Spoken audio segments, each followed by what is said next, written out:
7 QC tools. 1.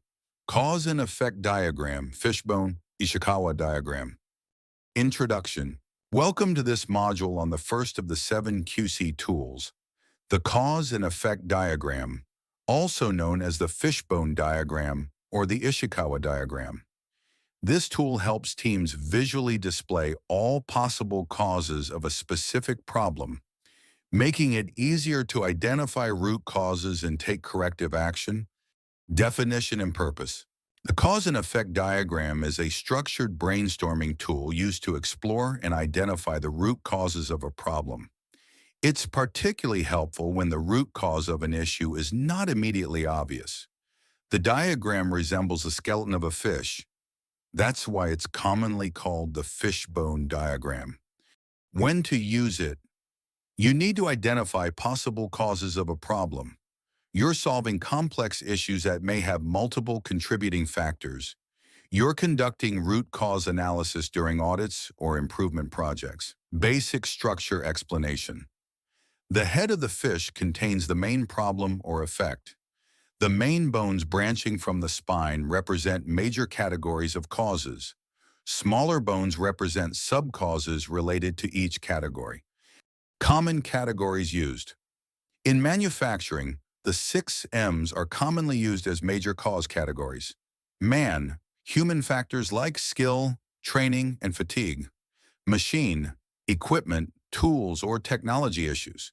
Material, raw materials, quality of input. Method, procedures, instructions, or standards. Measurement, data collection, calibration, errors in measuring. Mother Nature, environment. External conditions like weather, temperature, or workspace conditions. In service industries, categories may vary. For example, people, process, policies, and place. Steps to create a cause and effect diagram. Let's go through the step-by-step process to create a cause and effect diagram. Define the problem clearly. Write a clear, concise statement of the problem in a box on the right. This becomes the fish's head. Draw the backbone. Draw a horizontal line leading to the problem box. This forms the fish's spine. Identify main categories of causes. Add the main cause categories as diagonal branches from the spine. Brainstorm subcauses. Under each main category, brainstorm all possible related causes. Ask, why does this happen? Multiple times to go deeper. Analyze the diagram. Once complete, review the diagram to identify the most likely root causes, which can be investigated further or verified with data. Example scenario. Let's take an example. Imagine a company facing high rejection rate in a production line. After defining the problem, the team uses the 6 M's to explore causes. Under man, they identify lack of training. Under machine, there's frequent breakdown of a packaging machine. Under material, inconsistent quality of plastic bags is noted. This visual map helps the team pinpoint which area needs action. Benefits of the fishbone diagram. The fishbone diagram provides multiple benefits. Encourages team participation and structured thinking. Helps visualize relationships between the effect and potential causes. Supports root cause analysis, paving the way for long-term solutions. Common mistakes to avoid. Be careful to avoid these common pitfalls. Jumping to conclusions without enough brainstorming. Listing symptoms instead of root causes. Not involving the right people in the analysis. Summary to summarize. The cause and effect diagram is a key tool for identifying the root causes of problems. It uses a structured approach and visual layout to organize causes into categories. It's a collaborative tool that enhances problem solving and supports continuous improvement efforts. Call to action. Try using a fishbone diagram in your next team meeting or quality investigation. You'll be surprised how much clarity it can bring to a messy problem. Second check sheet. Introduction. Welcome to this module on the second of the 7 QC tools, the check sheet. It's one of the simplest yet most effective tools for collecting data in real time at the source of the process. Definition and purpose. A check sheet is a structured, prepared form for collecting and analyzing data. It is used to record occurrences of specific events or problems, usually as they happen. The goal is to make data collection easy, consistent, and visual. When to use it, use a check sheet. When you need to collect data on the frequency or patterns of problems or defects. You want to track how often something happens, such as a defect type or machine downtime. You need reliable data before beginning problem analysis. Characteristics of a good check sheet. An effective check sheet has a clear title or purpose, time, date, location information, categories or types of issues being recorded, a simple marking or tallying method like check marks, slashes, or numbers, a space to summarize totals, types of check sheets. There are several types of check sheets depending on the data being collected. Let's look at the most common ones. Defect type, check sheet. Used to tally how often each type of defect occurs. Location check sheet.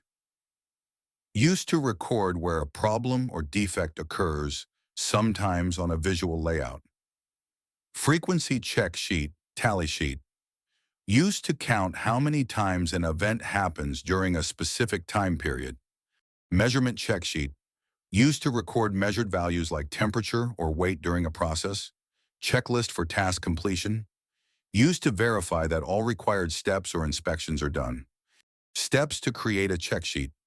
Creating a check sheet involves 5 simple steps. Define the objective.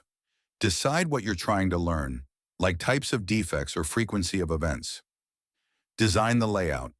Keep it simple and organized. Include relevant details such as date, shift, operator, and location. List categories. Identify all possible events or items to track, like different defect types. Create a tally system.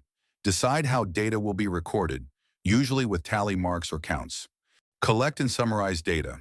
Use the sheet during actual operations. At the end of the period, total each category to look for patterns. Example, scenario. Let's look at a real-world example. A team wants to reduce defects in a packaging line. They list 5 common defects on a check sheet: wrinkled label, missing barcode, seal not tight, wrong product, damaged box. As operators spot each defect, they place a tally mark next to the relevant category. After 1 week, the totals show that seal not tight occurs the most, giving the team a clear direction for root cause investigation. Benefits of using a check sheet. The check sheet offers many advantages. Easy to create and use, no software needed. Captures real-time data right at the source. Helps identify patterns and trends quickly. Lays the foundation for database decision-making. Common mistakes to avoid. Watch out for these common errors. Not clearly defining the categories, leading to inconsistent data. Poor sheet layout that causes confusion. Forgetting to train people on how to use it properly. Summary to summarize. The check sheet is a basic yet powerful data collection tool in quality control. It helps track the frequency and types of issues, which is essential for problem solving. Its simplicity makes it accessible to everyone in the organization. Call to action. Before jumping into complex analysis, make sure you're collecting the right data with a well-designed check sheet. Accurate data is the first step toward meaningful improvement. Third control chart. Introduction. Welcome to this module on the third of the 7 QC tools, the control chart. Also known as a Shewhart chart, this tool is a powerful method for monitoring process behavior and detecting variation over time. Definition and purpose. A control chart is a graphical tool used to study how a process changes over time. It helps distinguish between common cause variation, natural expected fluctuations, and special cause variation, unexpected issues that need attention. Why use a control chart? Control charts help in monitoring process stability, detecting trends, shifts, or unusual patterns, preventing overreaction to natural variations, supporting continuous improvement in decision-making based on facts. Basic structure of a control chart. The control chart consists of three key lines. The center line, CL, represents the process average or mean. The upper control limit, UCL, the highest acceptable value. The lower control limit, LCL, the lowest acceptable value. Data points are plotted over time. If all points stay within the control limits and follow a random pattern, the process is considered in control. Types of control charts. There are different types of control charts depending on the type of data. For variable data, measured values, X-bar and R-chart monitors the average and range of a sample. X and S-chart, used when standard deviation is preferred over range. Individuals, I and moving range, MR, chart, used for single data points. For attribute data, counted values. P-chart, for proportion of defective items in a sample. NP-chart, for number of defective items, fixed sample size. C-chart, for number of defects per unit. U-chart, for defects per unit with varying sample sizes. Steps to create a control chart. Creating a control chart involves several steps. Select the process to monitor. Choose a critical process or quality characteristic. Collect data, record measurements or counts at regular intervals. Calculate control limits. Use formulas to calculate the centerline, UCL, and LCL based on historical data. Plot the data. Draw the control chart and plot the data points. Interpret the chart. Analyze patterns to detect whether the process is in control or if corrective action is needed. Rules for identifying out-of-control conditions. Here are a few common rules to detect issues on a control chart. A point beyond the UCL or LCL. 7 or more points in a row on one side of the center line. A trend of 6 or more increasing or decreasing points. Erratic behavior or patterns showing cyclic variation. Example scenario. Imagine a company measuring the thickness of a plastic film. They take 5 samples every hour and record the thickness. After plotting the data on an X and R chart, they notice a point above the UCL. Upon investigation, they find a worn-out calibration tool caused the spike. The control chart not only helped detect the issue, but also prevented further defective output. Benefits of using control chart. Control charts offer many advantages. Provide early warning signals for process issues. Help avoid over-adjustment to natural variations. Support data-driven decisions. Increase confidence in product quality and process capability. Common mistakes to avoid.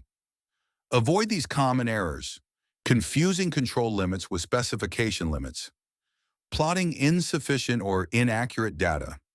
Reacting to every small fluctuation, even when the process is stable. Using the wrong type of control chart for the data type. Summary. To summarize, the control chart is a core statistical tool in quality control. It helps monitor process behavior over time using real data. By distinguishing normal from abnormal variation, it guides informed actions and continuous improvement. Call to action. If you're working on improving quality or reducing variation, control charts should be part of your daily toolkit. Start small, monitor one process, build confidence, and expand from there. 4. Histogram. Introduction. Welcome to this module on the fourth of the 7 QC tools, the histogram.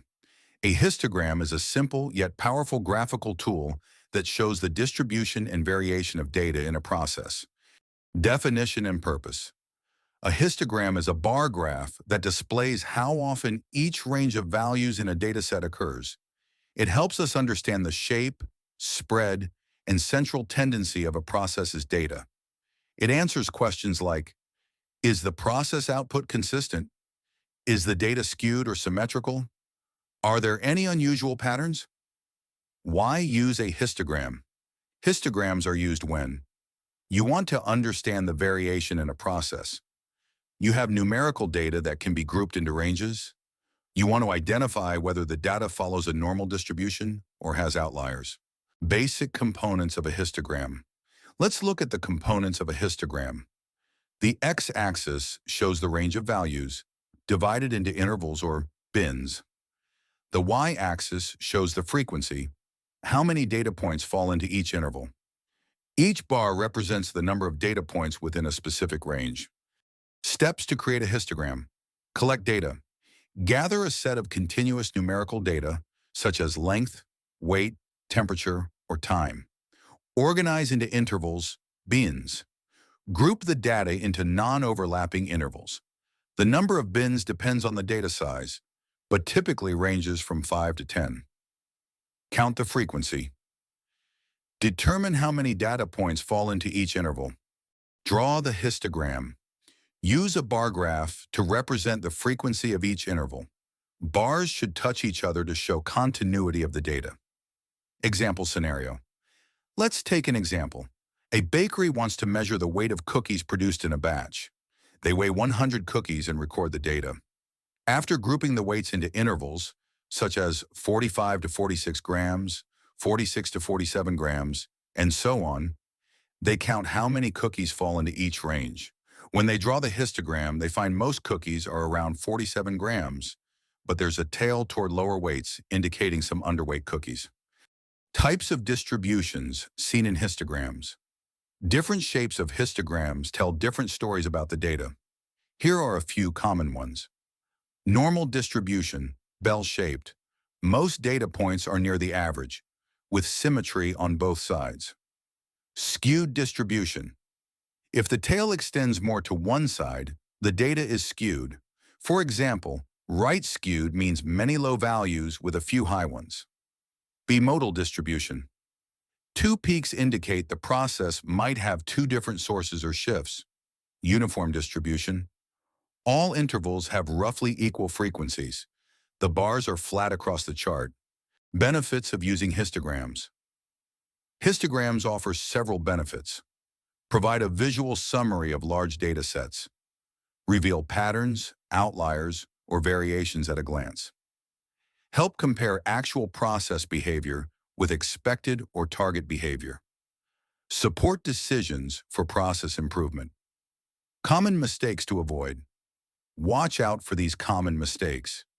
Using too few or too many bins, which can hide or exaggerate patterns. Not labeling axes or intervals clearly. Applying histograms to categorical, non-numeric data. Remember, histograms are for continuous or measurement data only. Summary to summarize. A histogram helps us understand how data is distributed across a range. It shows central tendency, spread, and variation at a glance.